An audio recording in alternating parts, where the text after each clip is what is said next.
Nobody ever thought it mattered. He is not the heir to the kingdom. It is not the people's choice. He is not even on the list of leadership candidates.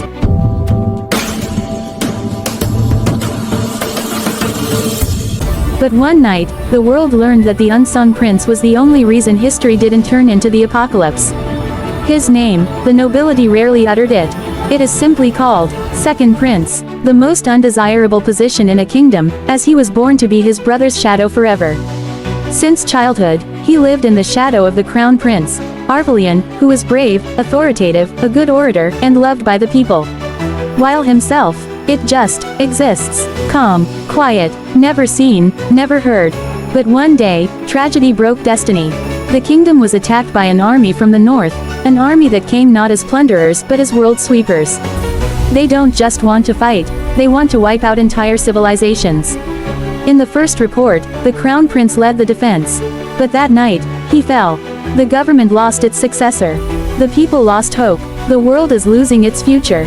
And in the midst of that panic, all eyes turned to him. A prince who had been considered a nobody. As the royal council gathered, panicked voices filled the room. He's too young. He is not trained. He's not an option. But the prince stood up slowly. Her face was pale. Both of his hands were shaking. But his eyes were sharp. If not me, he said, who is left? The words made the entire room fall silent. Not because of his courage, but because, it's true. There are no more heirs.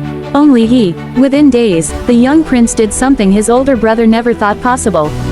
He went quietly to the front lines. No ceremony, no protection. He came as a human being, not a nobleman. When the soldiers saw the prince walking among them in shabby clothes and an unused sword, they were stunned. It looks fragile, but somehow, his presence lit a new flame in their hearts. He shouted, I don't promise victory, but I promise we won't die without a fight. And that's when thousands of soldiers rose again. The battle was brutal. The northern forces are like a storm that never stops.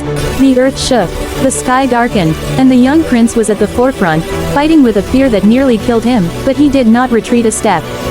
When he was badly injured and about to fall, something happened. The villagers, who had never cared about the palace, came carrying simple weapons. They were not called, not commanded, they came for his courage to awaken something long lost. Hope. And that night, the northern forces finally retreated. The government is safe. The world is breathing again. But here's a twist that history doesn't know about. After the war was over, the prince disappeared. Didn't return to the palace. Not asking for the throne.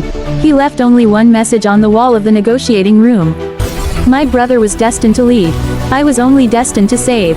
And since that day, people stopped calling him second prince. They called him by a title he never sought, but earned with blood, wounds, and sacrifice. Guardian of the crownless throne.